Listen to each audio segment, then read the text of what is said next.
Donc, nous nous réjouissons aujourd'hui de la tenue de cet atelier de validation du plan national d'action de la conservation pour la conservation des tortues marines. En fait, c'est un plan qu'on va actualiser aujourd'hui.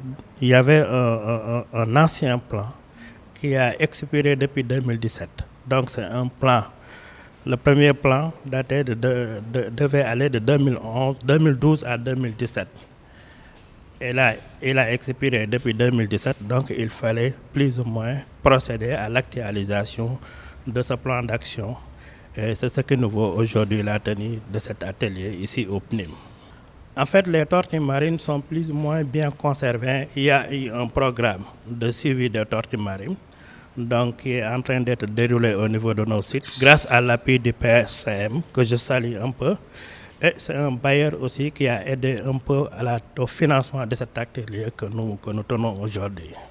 Donc, il tourne autour des pollutions diverses, pollution plastique, la réduction des habitats, des captures accidentelles, plusieurs menaces qui font qu'aujourd'hui les tortues marines méritent plus ou moins d'être conservées. Donc, un nouveau souffle, un nouvel élan, un nouveau départ pour la conservation des tortues marines. Et donc, c'est ce programme-là à l'intérieur duquel il y a le projet Survie des tortues marines en Afrique de l'Ouest.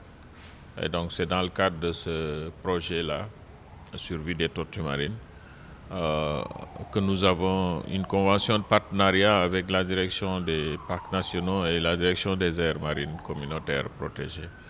C'est ce qui justifie un peu notre présence ici aujourd'hui pour parler de ce plan d'action, l'actualisation du plan d'action tortue marine au niveau du Sénégal. Ici, les principales contraintes peuvent aller des contraintes naturelles aux contraintes qui sont liées à la main de l'homme. Les contraintes naturelles, bien sûr, c'est l'érosion côtière qui dépend un peu des changements globaux, notamment climatiques. Et nous avons aussi la question des captures accidentelles. Et au Sénégal, il y a la particularité des captures ciblées. Les gens vont chercher les tortues marines en mer pour pouvoir le consommer ou l'utiliser à d'autres fins.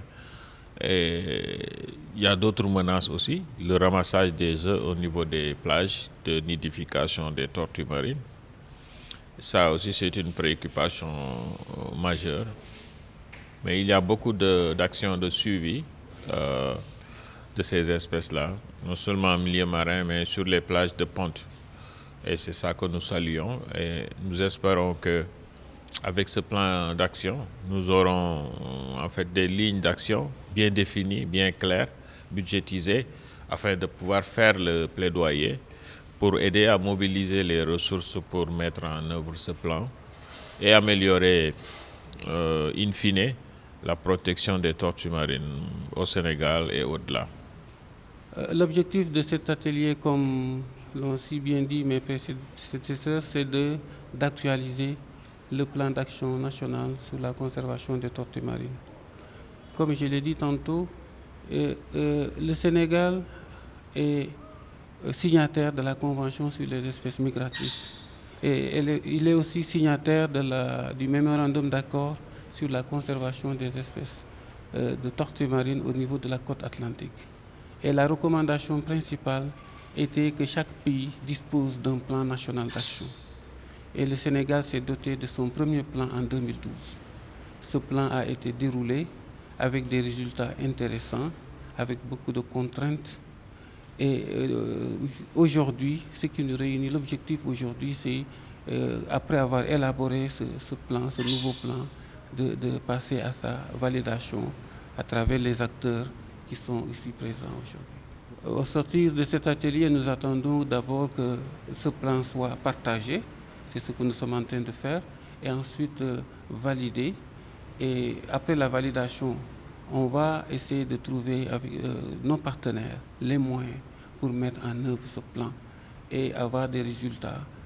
Parce qu'on commence à avoir de bons résultats depuis 2009, que nous faisons le suivi des tortues marines. Aujourd'hui, le Sénégal peut dire que dans les eaux sénégalaise, on a au moins 5 des 6 espèces de tortues marines qui est confirmée. Et récemment, nous avons eu à faire des activités nouvelles, c'est-à-dire des observations en mer des tortues marines. Et au niveau du parc national du delta du Saloum, on a trouvé des densités jamais observées pratiquement ailleurs, des densités de tortues marines. En 1h20, nous avons compté 850 tortues au niveau des herbiers de Fandjon, au niveau du parc national du delta du Saloum. Je pense qu'aujourd'hui, on fait le suivi des plages de ponte, mais nous allons réorienter notre suivi en mer, puisque l'atout principal du Sénégal, c'est les observations de tortues en mer. Et ça, au niveau des herbiers de Sangomar, du PNDS et de Joal Fadiout, et dans d'autres sites qu'on n'a pas encore explorés, on a des atouts considérables avec des densités très élevées de tortues en mer.